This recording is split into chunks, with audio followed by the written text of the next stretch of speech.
Bueno, hermano, le pido permiso y le pido que por favor me acompañe en oración. Padre, en esta hora vamos delante de tu presencia, Señor, agradecido de esta oportunidad que tú nos das nuevamente venir a tu casa de oración, a escuchar de tu palabra, a salir de aquí alimentados a partir de ella. Dios mío, gracias por esta oportunidad que tú nos das de estudiar este documento, que nos ayuda a cimentar nuestra fe sobre la base de nuestras doctrinas, Señor, y que te pedimos, Señor, que seas tú abriendo nuestra mente, abriendo nuestros ojos espirituales para poder discernir adecuadamente las enseñanzas que están en tu palabra, Dios. Dios bendice este servicio, queremos darte a ti y solo a ti la gloria y la honra. En el nombre de Jesús te pedimos que seas propicio con cada uno de nosotros. Dios, tú conoces nuestras necesidades espirituales. En nombre de Jesús, estamos orando. Amén. Bueno, hermano, habíamos pretendido en la clase pasada terminar con el cuarto párrafo del capítulo 10 sobre el llamamiento eficaz.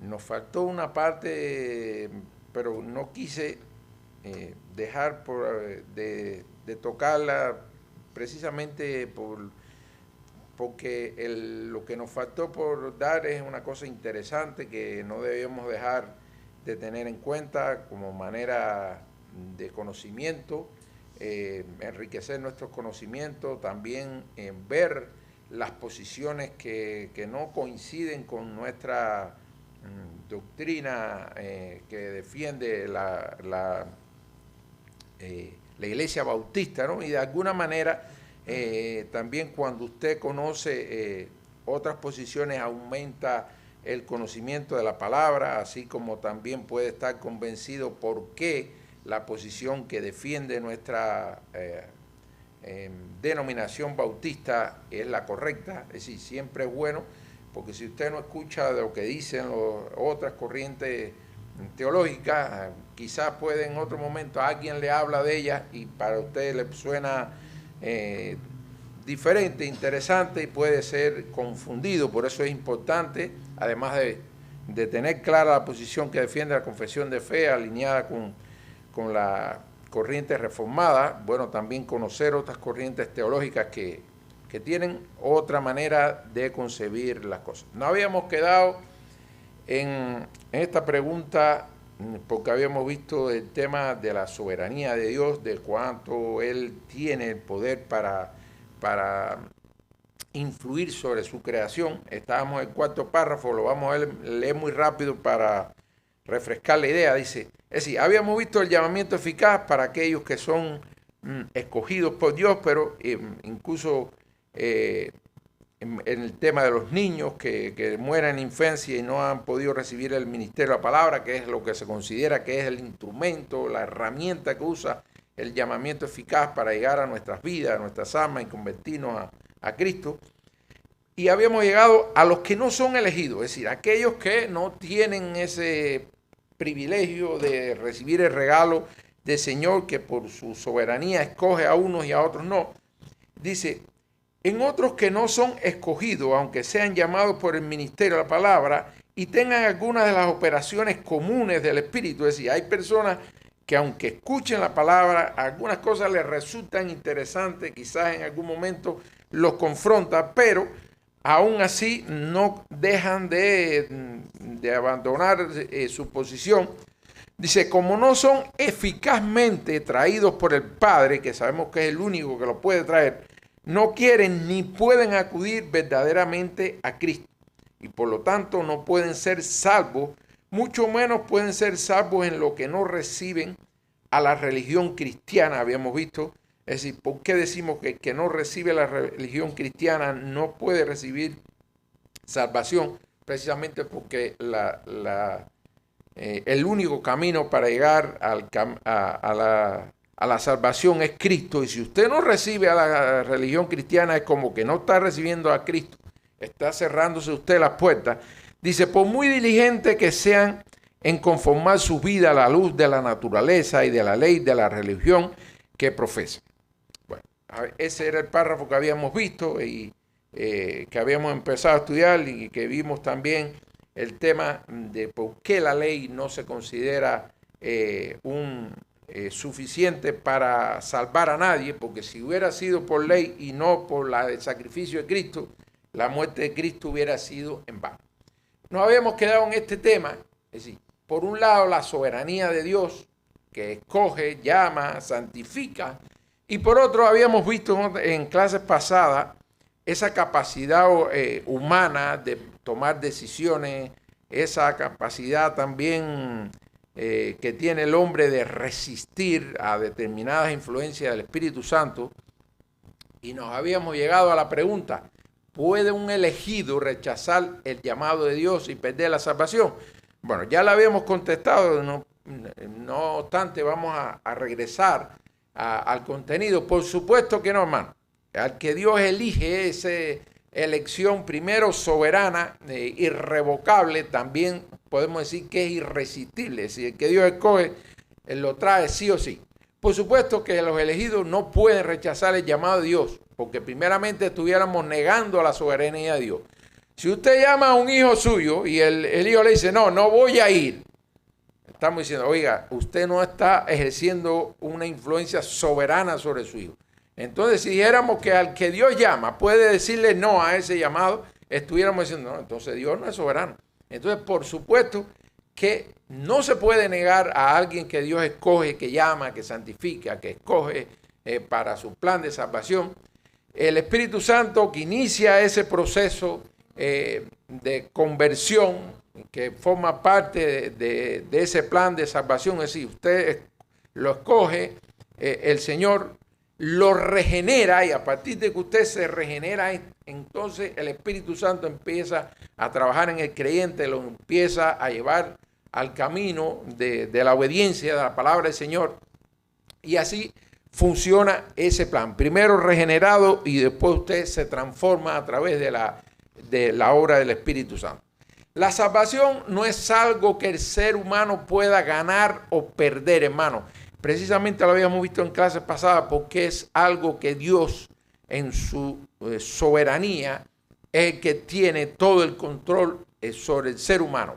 Primero, escoge conforme a su santa y bendita voluntad al que Él quiere, y al que no quiere no lo escoge. Y otra cosa es que después que lo escoge, Él lo lleva a donde Él quiere que usted está. Usted puede resistirse o usted puede colaborar, pero de que Él lo lleva a donde Él quiere no lo podemos poner en duda. Dice, la salvación no es algo que el ser humano pueda ganar o perder por sus propios méritos. Es decir, no es por obras, sino por fe y a través del Espíritu Santo que obra en nosotros, sino un don de Dios. Si la salvación pudiera perderse, dependería de la capacidad del creyente para mantenerse fiel, lo cual contradeciría la idea de que la salvación es por gracia y no por obra. La Biblia ofrece promesas de que nada puede separar a un creyente del amor de Dios. La salvación es eterna y Cristo asegura que nadie puede arrebatar sus ovejas de su mano. La doctrina de la perseverancia de los santos, que sostiene que aquellos a quienes Dios ha elegido y llamado eficazmente a la fe serán preservados en la fe hasta el final de sus vidas. La persona que se aparta, porque eso es del tema que vamos a abordar en las siguientes diapositivas, va a estar redundando sobre este tema. Dice, las personas que se apartan de la fe y no regresan, nunca fue verdaderamente una persona elegida. Su aparente fe era una fe superficial, no la fe verdadera y salvadora, que es un regalo irrevocable de Dios. La posición reformada calvinista sobre la perseverancia de los santos, que enseña que la fe verdadera no se pierde porque es obra de Dios desde el principio hasta el fin. Ahora, llegamos a esa gran pregunta de que le había mencionado, es decir, hay otras posiciones que tienen otra manera de interpretar la palabra y que no lo hacen, es decir, ellos creen que tienen la razón y para ello dan un respaldo bíblico a la posición que tienen.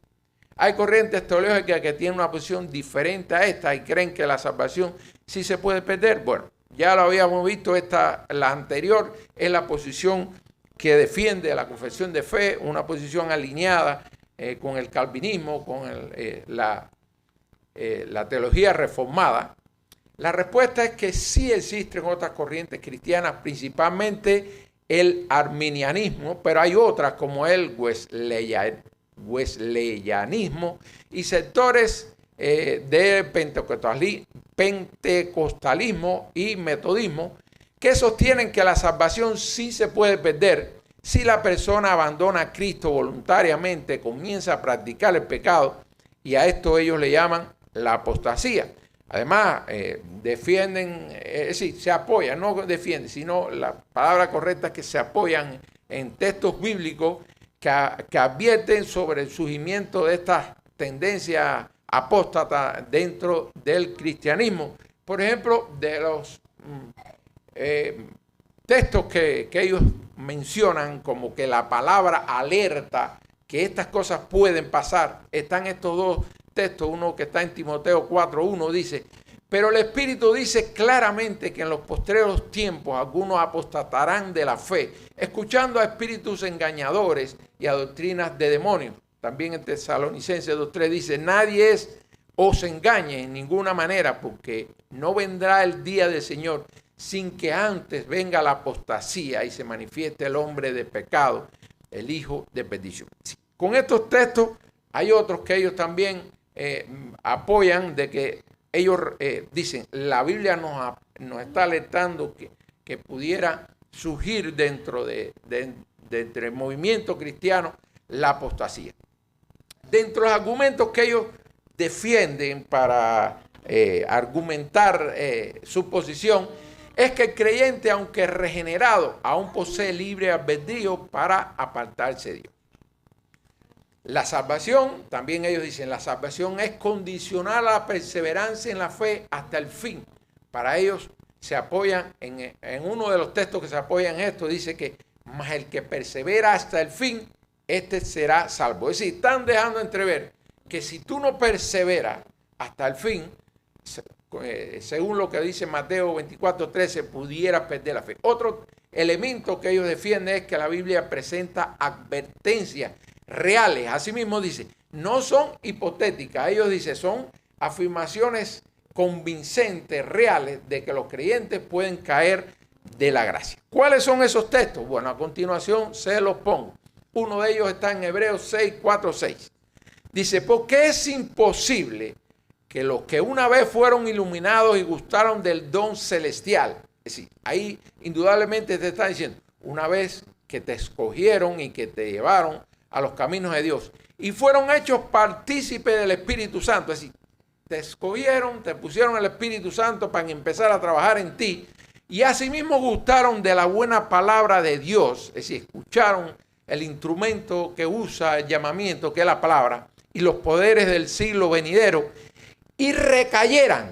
Es decir, si tú recibiste esto y recayeran, es imposible que sean otra vez renovados para arrepentimiento, crucificando de nuevo para sí mismos al Hijo de Dios y exponiéndolos al vituperio. Eso es uno de los textos que ellos se apoyan para decir, sí se puede perder la salvación. Hay textos que nos ayudan a sostener nuestra posición. Otro está en Hebreos 10:26, que dice, porque si pecáramos voluntariamente después de haber recibido el conocimiento de la verdad, ya no queda más sacrificio por los pecados, sino una horrenda expectación del juicio y del hervor del fuego que ha de devorar a los adversarios. El que viola la ley de Moisés por el testimonio de 2 o 3 testigos muere irremisiblemente. ¿Cuánto mayor castigo pensáis que merecerá el que pisotea al Hijo de Dios y tuviera por inmunda la sangre del pacto en la cual fue santificado e hiciera afrenta al Espíritu de la gracia? Esto es otro texto que ellos consideran que nos da una alerta de que si usted cae en pecado, si usted cae en la apostasía, lo que le va a caer encima es horrenda cosa, como dice la Biblia, horrenda cosa es caer en manos de Dios viviente. Bueno, algo parecido nos está revelando Hebreos aquí en este 10:26-29, Y es otro de los textos que usan para sostener su posición. También este texto que está en 2 de Pedro 2:20 al 22 dice: ciertamente, si habiéndose ellos escapado de las contaminaciones del mundo por el conocimiento del Señor y el Salvador Jesucristo, es decir, usted estaba en ese mundo, lo apartó el llamamiento a la palabra, enredándose otra vez en ella, es decir, después que usted salió de ahí, vuelve a caer ahí, dice, enredándose otra vez en ellas, son vencidos, su postrer estado viene a ser peor que el primero, porque mejor les hubiera sido no haber conocido el camino a la justicia, que después de haberlo conocido volverse atrás del santo mandamiento que le fue dado. Pero le ha acontecido lo del verdadero proverbio: el perro vuelve a su vómito y la puerca lavada a revolcarse en los cielos. Estos son los textos que defienden estos arminianos, sobre todo, que contradicen la posición que tiene nuestra confesión de fe, alineada con la posición reformada calvinista, que sencillamente, hermano, esos que caen en pecado, esas personas que vuelven a el mundo de donde salieron en algún momento, nunca fueron llamados, quizás fueron arrastrados por emociones, por cosas que le llamó la atención ante el llamado que recibieron, pero realmente no fueron escogidos, no fueron llamados eficazmente, porque sencillamente no eran de los que Dios tenía, porque dice en la palabra que el número no varía, es decir, los que Dios escogió antes de la fundación del mundo ni aumenta ni se disminuye. Si nosotros estuviéramos diciendo que uno de esos que Dios dijo va a estar dentro de mi escogido, se perdiera, estuviéramos diciendo, bueno, es incierto que ese número, como defiende la confesión de fe y lo confirma la palabra, sea cierto. Es decir, estuviéramos desmintiendo algo que está de las verdades absolutas, irrevocables que tenemos en la Biblia. Por tanto, como conocimiento de que hay otras corrientes teológicas que tienen otros criterios buenos, quizás en algún momento alguien le puede llamar. De verdad, yo estuve en algún momento siguiendo a una persona de estas, él dice que es un pastor argentino, incluso subía personas a su live para discutir sobre el tema, pero era bastante radical. Cada vez que alguien le sacaba un texto que lo ponía en duda a su posición, lo bajaba del live. Pero de verdad que hay personas que con una vehemencia tremenda defienden su posición y dicen, la salvación sí se puede perder.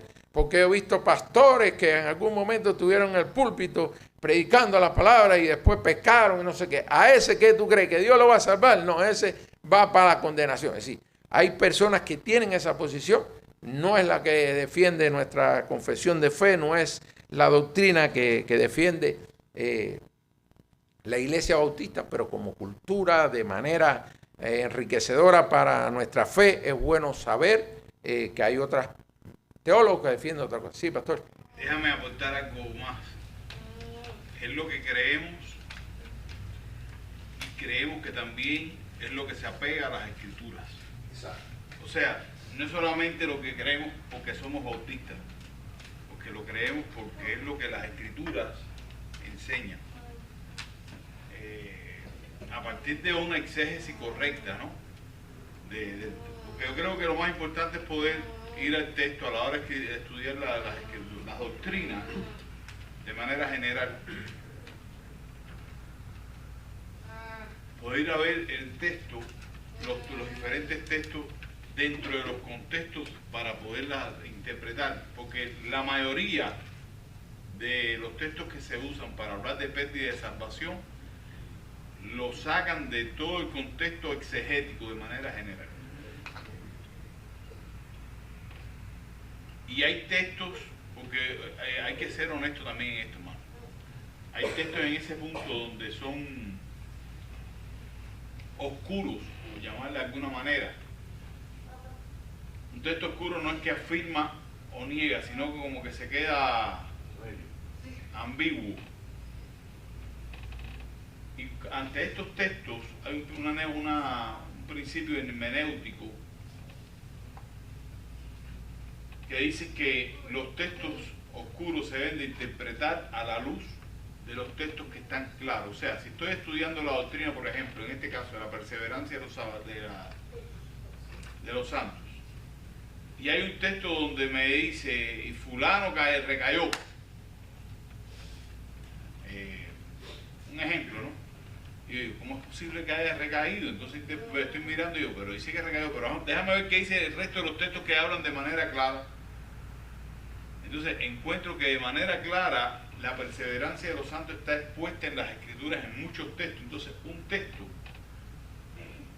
ese texto yo tengo que interpretarlo a la luz de esa doctrina, porque lo contrario entraría en contradicción las Escrituras.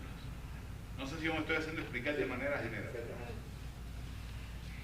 Y incluso cuando habíamos estudiado el capítulo de las Escrituras, esa era una de las afirmaciones que se hacían por la confesión de fe, que las cosas reveladas son para nosotros y las ocultas son para el Señor, pero cuando precisamente nos alertaba, cuando hay cosas que no están claramente expuestas en una parte de la Biblia, la mejor manera de esclarecer las dudas es buscar en otras partes de la Biblia donde se aborde el tema y muchas veces lo que no vemos en un texto puede estar la respuesta en otro que aborda desde otros puntos de vista o otras aristas del tema y nos ayuda a esclarecer. También sabemos que hay cosas en la Biblia que están claramente reveladas, todo lo que tiene que ver con el plan de salvación, todas las cosas que el Señor dejó escrito para tener clara el deber que tiene el cristiano para con Dios. Es decir, hay cosas que el Señor sí las puso claritas, que no tienen duda, pero hay otras que, como dice el pastor, están en un término que no está bien definida las cosas y puede causar determinada duda, pero la mejor manera es poner en contexto el contenido que estamos leyendo para no salirnos del contexto que muchas veces cambia el sentido de lo que estamos leyendo, y lo otro es buscar en la propia Biblia la respuesta a nuestras dudas. Así, buscando otros temas donde quiera que esté abordado la duda que tenemos y quizás podemos encontrar la respuesta a nuestras preguntas. Bueno, hermano, esto fue lo que nos había quedado de la clase pasada. Era apenas un pedacito, pero bueno, no queríamos usar de tiempo y quería que fuera de manera expuesta de esta manera, de tal manera que si nosotros mañana nos hablan de alguien que dice, oye, se perdió la salvación, y nos habla de textos que ellos consideran que son los que sostienen esa teoría, esa doctrina, bueno, nosotros tenemos claridad. Bueno, lo que defendemos nosotros es lo que se alinea con lo que revela la palabra. Las malas interpretaciones que hacen otras personas y que puedan llevarlo a tener una posición diferente, ok, esa es tu posición, pero esta es la nuestra, la que se alinea con las Escrituras, lo que la palabra revela. Bueno, hasta aquí, con este párrafo número 4, terminamos este capítulo, el llamamiento eficaz. Ahora vamos a empezar en la próxima clase. No quise mezclar un tema con otro porque aunque estamos tratando temas bíblicos, ahora viene el tema de la justificación, es decir, los que están llamados eficazmente, como el Señor no se encarga de nada más llamarlos, sino de justificarnos a través de Cristo. Sabemos que no es una justicia autóntona de nosotros, sino es algo que el Señor nos regala, porque nosotros no, dice la propia Biblia que no hay justo ni aun uno, sino que esa justicia es imputada a través de Cristo en nosotros. Bueno, ese es el tema que vamos a estar abordando en la próxima clase y que es un tema interesantísimo.